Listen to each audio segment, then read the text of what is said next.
இன்றைக்கி தேவையமாக செய்ய போகிறேன். அதுக்கு பார்த்தீங்கன்னா இந்த டம்ளரில் 2 டம்ளர் எடுத்து 3 மணி நேரம் ஊற வச்சுருக்கிறேன்.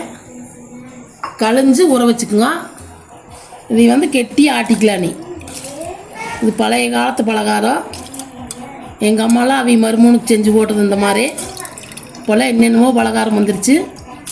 அந்த காலத்தில் இதுதான் செஞ்சு போடுவாங்க. முதல் மாப்பிள்ளை வீட்டுக்கு வந்தால் இதுதான் செஞ்சு போடுவாங்க. இது எப்படி செய்யறதுன்னு காமிக்கிறேன். அரைச்சிட்டு கெட்டியாக அரைச்சிக்குங்க. இந்தளவு கெட்டியாக அரைச்சிக்குங்க.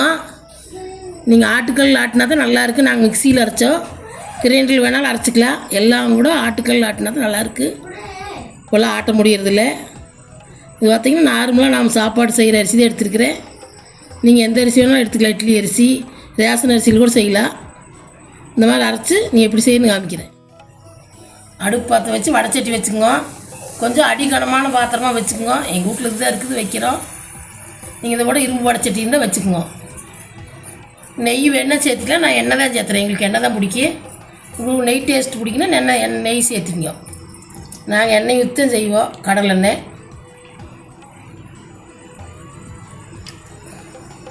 எண்ணெய் காயிட்டு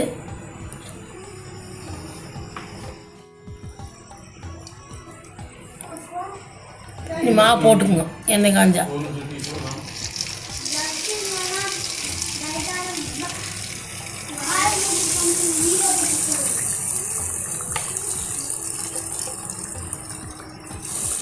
இப்படி குத்தி குத்தி விட்டு வறுக்கணும். முடிகிற வரைக்கும் வறுக்கணும். வெகு நேரம் ஆகும். இப்படி குத்தி குத்தி விட்டுங்க.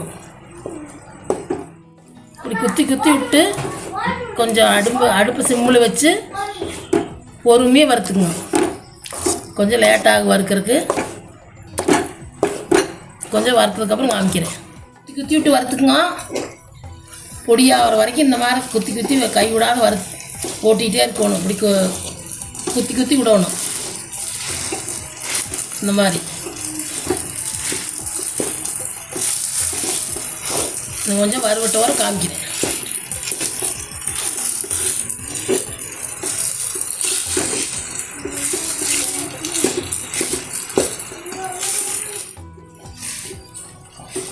இந்த மாதிரி காரிக்கும் குத்தி குத்தி கொஞ்சம் வரன்னு சட்டியில் ஒட்டுற மாதிரி இருந்தால் கொஞ்சம் எண்ணெய் சேர்த்திக்கணும். இந்த மாதிரி குத்தி குத்தி கிளறணும். இன்னும் ஒரு 1/2 மணி நேரம் கிளறணும். கிளறிட்டு காமிக்கிறேன். இந்தளவுக்கு வறுத்துங்க. நல்லா கை விடாத குத்தி குத்தி வறுத்துங்க. ஒரு 1/4 மணி நேரத்துக்கு மேலே ஆகும். இப்போ பார்த்தீங்கன்னா நீ அடுப்பு ஆஃப் பண்ணிடலாம். ஆட் பண்ணிவிட்டு இதில் கரும்பு சர்க்கரையும் பழமும் போட்டு சாப்பிட்டா சூப்பராக இருக்குது. இந்த அளவுக்கு உதிரி வறுத்துங்க. குழந்தையிலேருந்து பெரியவர் வரைக்கும் எல்லோரும் சாப்பிட்லாம். எப்படி சாப்பிட்றதுன்னு காமிக்கிறேன்.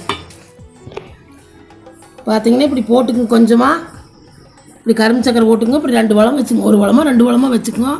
இப்படி எல்லாம் போட்டு பேஞ்சு சாப்பிடணும். நீங்கள் குழந்தைகளுக்கெல்லாம் இப்படி செஞ்சு கொடுக்கலாம். சூப்பராக இருக்குது. நாமளும் செஞ்சு சாப்பிட்லாம். இந்த மாதிரி செஞ்சு பாருங்க நீங்களும். இது எங்கள் ஊர் பலகாரம். செஞ்சு பார்த்துட்டு வீடியோ பிடிச்சிருந்தா லைக் பண்ணுங்கள், ஷேர் பண்ணுங்கள், சப்ஸ்கிரைப் பண்ணுங்கள்.